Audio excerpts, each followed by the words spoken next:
You kind of terrified about shopping online for a wig? Well, you're not alone. But with a little planning, you can get the right wig at the right price without a lot of fuss. First, find a photo of yourself with your hair the way that you normally wear it. And if you haven't lost your hair yet, you might even want to fix it the way you like it. Take a selfie.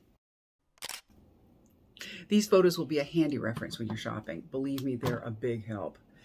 Now, take the plunge and jump onto some wig websites. Start poking around. It's easy to get overwhelmed by all that's out there. But start by Googling the style of wig that you think you'd like. Maybe something like wigs for older women, or asymmetrical blonde wigs, short wigs, long wigs. You get the drift, right? Anyway, once you find some interesting wigs on sites that you like, look for the following two things.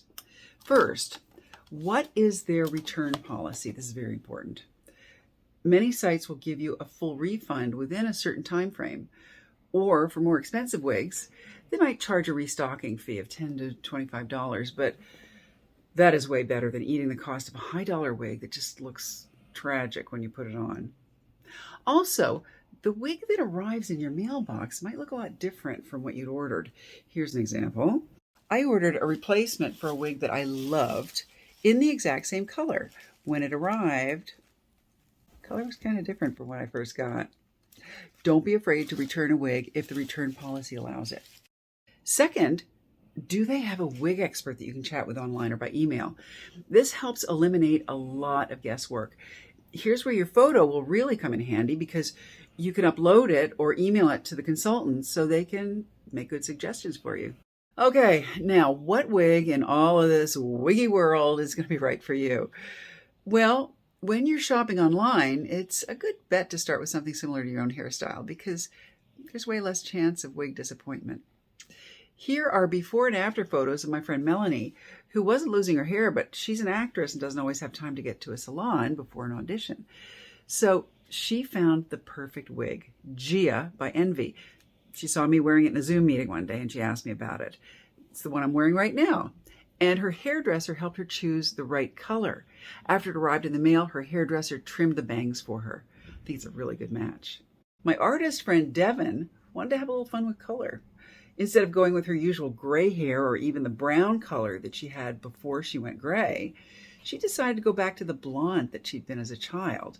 But she cleverly chose a style that's roughly the same length as her own, so she didn't go too far afield.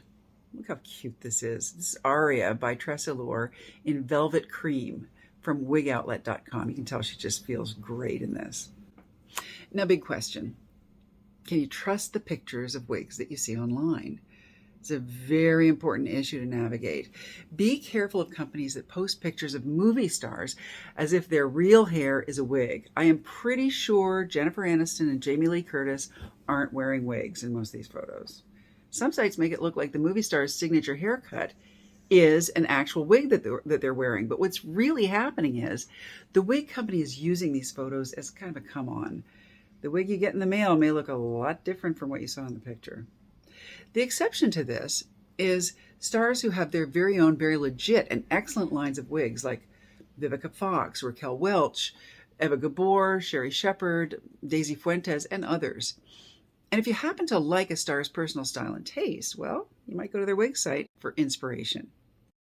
Now, you're going to see several different kinds of wig construction when you're shopping online. Open cap wigs, full lace wigs, lace front, monofilament, and so forth.